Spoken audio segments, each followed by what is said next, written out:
And good evening, New Mexico. We certainly don't need to tell you that homelessness is a major issue in our community. It's something that many of us see on a daily basis, and what we see is an issue that appears to just be getting worse. During his State of the City address, Albuquerque Mayor Tim Keller revealed the city believes there are at least 5,000 homeless people in the metro.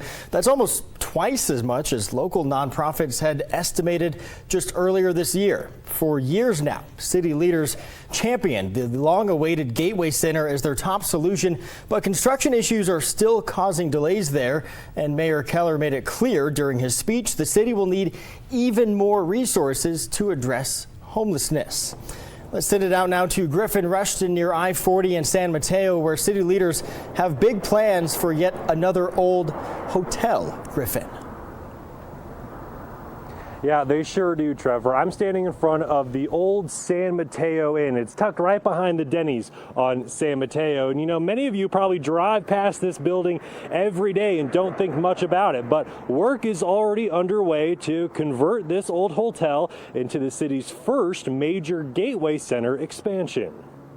We have very focused programs for men and women and family, but I think that recognizing that 20-year-olds, 21-year-olds need a very different environment is exactly what we're focused on. And that's what the old San Mateo Inn is expected to provide once crews finish renovating it. We're right in the phase right now of determining the level of renovation that's going to require, so we're all aiming for 2025. The city purchased the building for nearly $5 million earlier this year, with plans to convert it into the city's first youth homeless facility.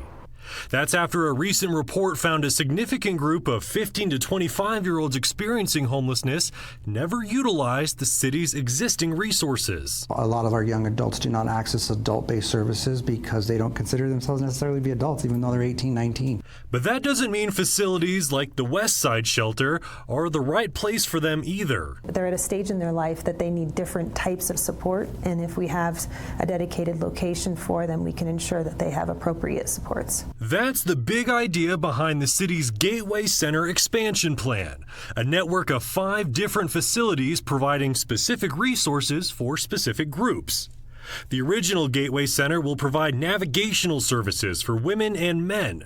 The West Side Shelter, now Gateway West, will still provide 600 beds for whoever needs them, while the new Youth Gateway Center houses young adults, and another converted hotel offers services for families experiencing homelessness. There's also plans for a recovery gateway, a micro-community for people suffering from addiction. This is a system of support, and we recognize that when you have individuals that are sleeping in a shelter, the most important thing we can do is ensure that they have access to support services. And supporting individuals with true case management and walking along with them where they are and bringing them to housing, that model has been proven out not only in Albuquerque and other places.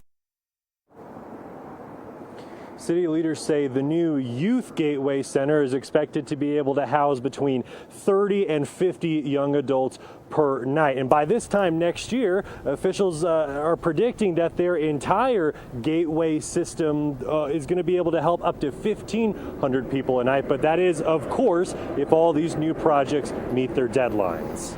So, Griffin, this seems like a good time now to talk about what's really the elephant in the room. You mentioned the original Gateway Center has faced one setback after another. So when could we expect that facility, which, keep in mind, has been under construction for about 3 years now, to finally be fully up and running?